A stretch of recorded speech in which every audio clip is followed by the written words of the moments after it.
For unleavened bread, we're just going to add salt to the flour and mix it around. Just so that it's mixed in and not going to leave a salty pocket in somebody's mouth.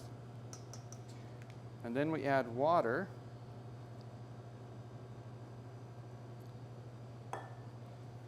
And mix it together until it forms a dough. For unleavened bread,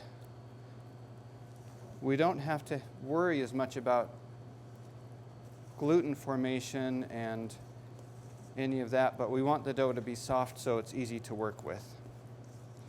Because it's not a very carefully balanced formula, we can add extra flour if we need it, or extra water, and it doesn't really make much difference. We need a little bit of flour in there. We don't eat unleavened bread much, except that the Jews eat it at Passover. When they make it, though, for Passover, what they're doing is they are making sure that they have only kosher ingredients. And that's a little bit different than what we're doing here. We have not worried about that.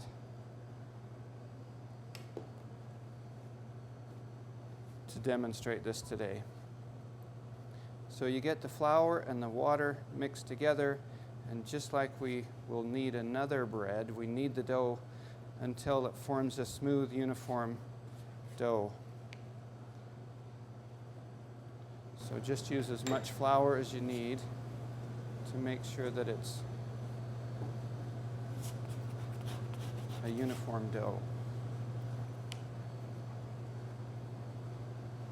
It's always easy to add more flour if you need to. It's very difficult to add extra water if you need to. So I always try to plan the formula so that I need a little extra flour, because I can always add that. But like I said, if you add too much flour and need to add water, it's really hard to get it to mix into the dough.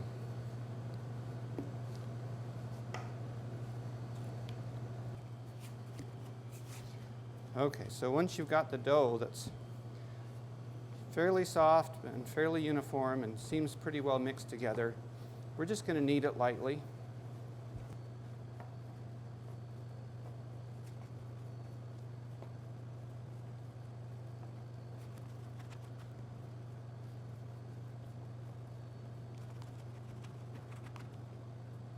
Okay.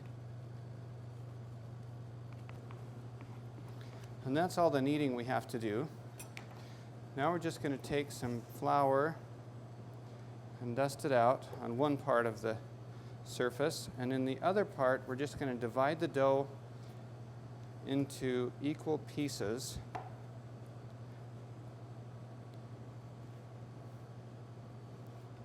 That we will use to make our unleavened bread. So we're going to divide the dough out and then recombine it so we have uniform sized pieces of dough. And then each of these we're just going to round. Oops. And when you round a smaller piece of dough, usually do it with one hand. And again, you're trapping it around the edges of your hands and moving it quickly in a circle. And as you do that, you don't smash it with the top of your hand, you're pushing on it with the edges of your hand so that you can see, instead of pushing it with the top, I'm moving it with the edges and all the time stretching the dough around the top of that ball.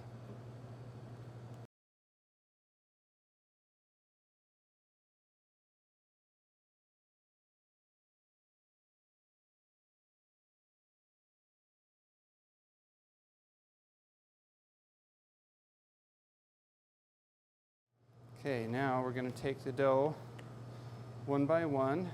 So start with the ones that we did first, and we're going to put them in this flour, and we're going to roll them out on the flour top. When you're trying to roll anything into a circle, it's really helpful if you rotate it every time you roll. So you're going to just rotate it. That keeps it from sticking and encourages it to be round. Okay.